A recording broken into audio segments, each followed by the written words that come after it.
Pride and Prejudice by Jane Austen. Chapter 6. The ladies of Longbourn soon waited on those of Netherfield. The visit was returned in due form.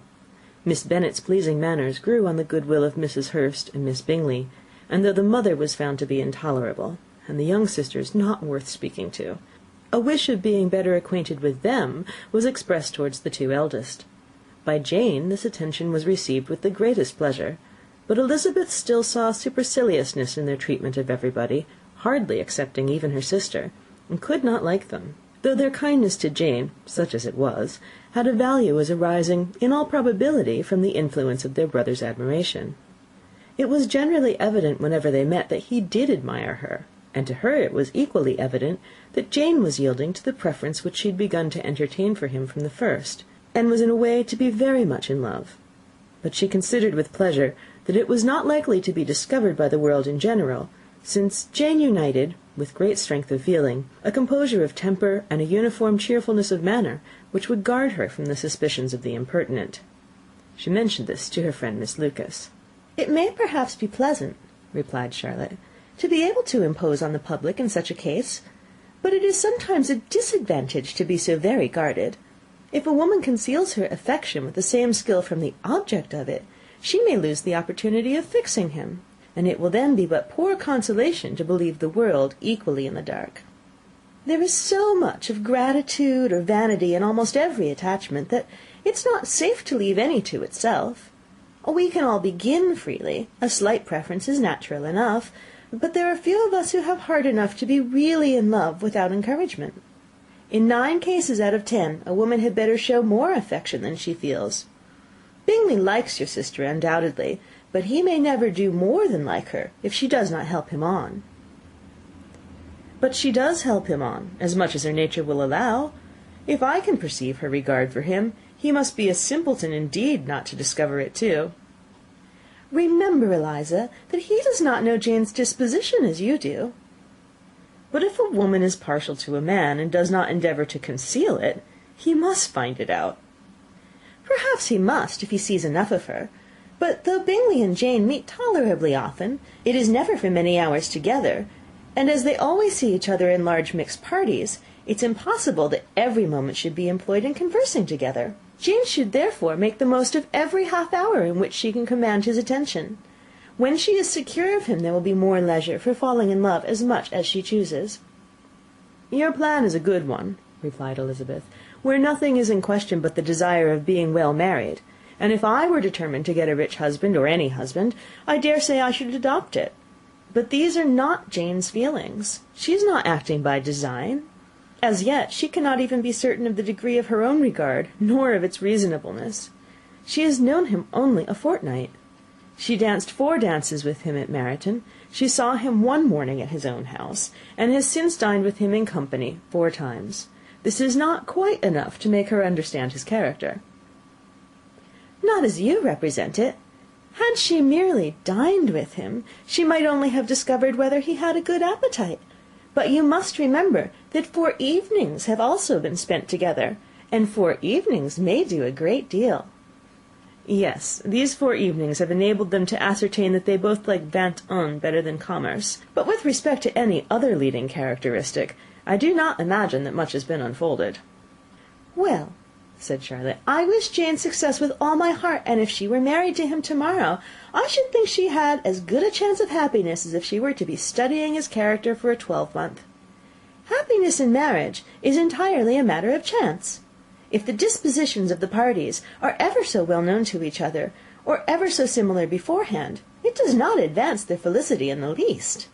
They always continue to grow sufficiently unlike afterwards to have their share of vexation, and it's better to know as little as possible of the defects of the person with whom you're to pass your life." "You make me laugh, Charlotte, but it's not sound. You know it's not sound, and you would never act this way yourself."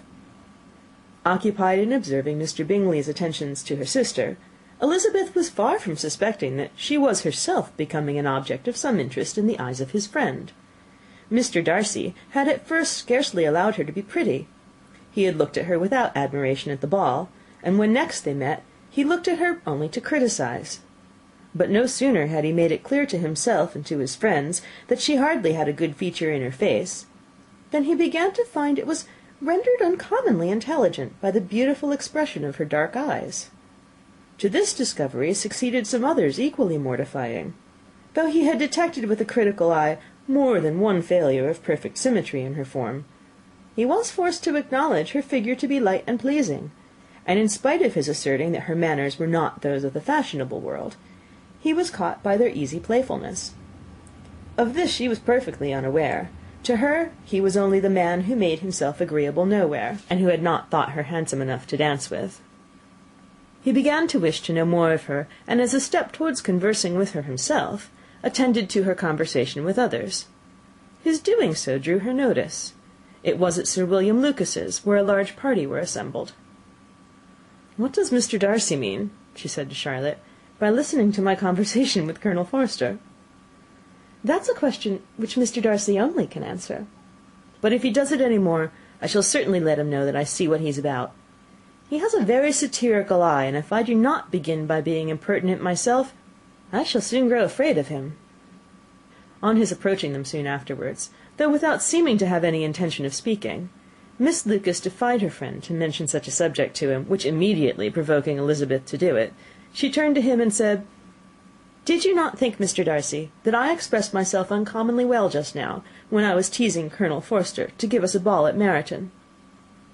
"With great energy, but it's always a subject which makes a lady energetic." "You are severe on us." "It will be her turn soon to be teased," said Miss Lucas. "I am going to open the instrument, Eliza, and you know what follows." "You are a strange creature by way of a friend, always wanting me to play and sing before anybody and everybody.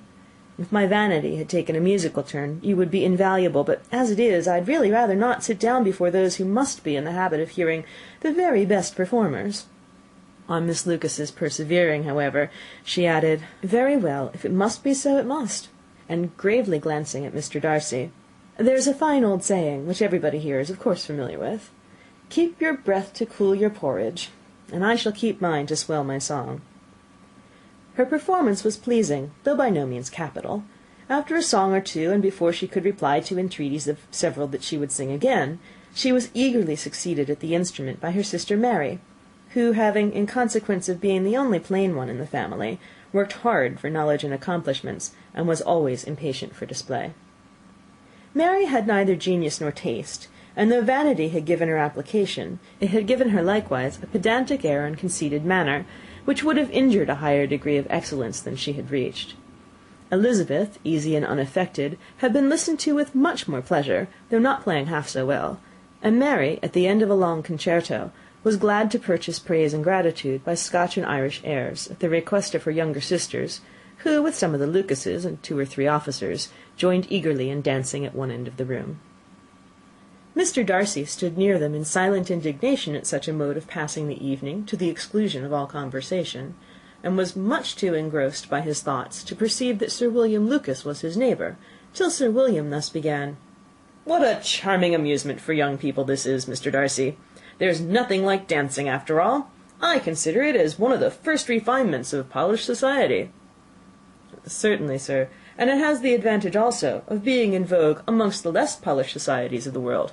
Every savage can dance." Sir William only smiled.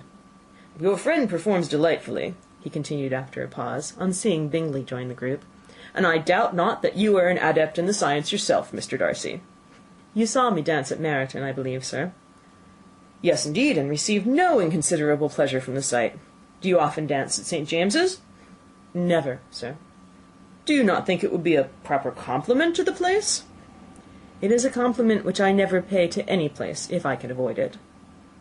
"You have a house in town, I conclude." Mr. Darcy bowed. "I had once some thought of fixing in town myself, for I am fond of superior society, but I did not feel quite certain that the air of London would agree with Lady Lucas." He paused in hopes of an answer, but his companion was not disposed to make any, and Elizabeth, at that instant, moving towards them, he was struck with the action of doing a very gallant thing, and called out to her, "My dear Miss Eliza, why are you not dancing? Mr. Darcy, you must allow me to present this young lady to you as a very desirable partner. You cannot refuse to dance, I am sure, when so much beauty is before you." And taking her hand, he would have given it to Mr. Darcy, who, though extremely surprised, was not unwilling to receive it, when she instantly drew back, and said with some discomposure to Sir William, "Indeed, sir, I have not the least intention of dancing. I entreat you not to suppose that I move this way in order to beg for a partner." Mr. Darcy, with grave propriety, requested to be allowed the honour of her hand, but in vain. Elizabeth was determined, nor did Sir William at all shake her purpose by his attempt at persuasion. "You excel so much in the dance, Miss Eliza, that it's cruel to deny me the happiness of seeing you; and though this gentleman dislikes the amusement in general, he can have no objection, I am sure, to oblige us for 1/2 hour." "Mr. Darcy is all politeness," said Elizabeth, smiling. "He is indeed; but considering the inducement, my dear Eliza, can we not wonder at his complaisance? For who would object to such a partner?" Elizabeth looked archly, and turned away. Her resistance had not injured her with the gentleman, and he was thinking of her with some complacency, when thus accosted by Miss Bingley. "I can guess the subject of your reverie." "I should imagine not." "You're considering how insupportable it would be to pass many evenings in this manner, in such society, and indeed I'm quite of your opinion. I was never more annoyed.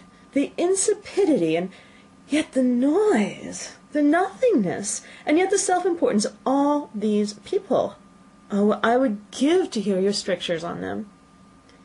"Your conjecture is totally wrong, I assure you. My mind was more agreeably engaged.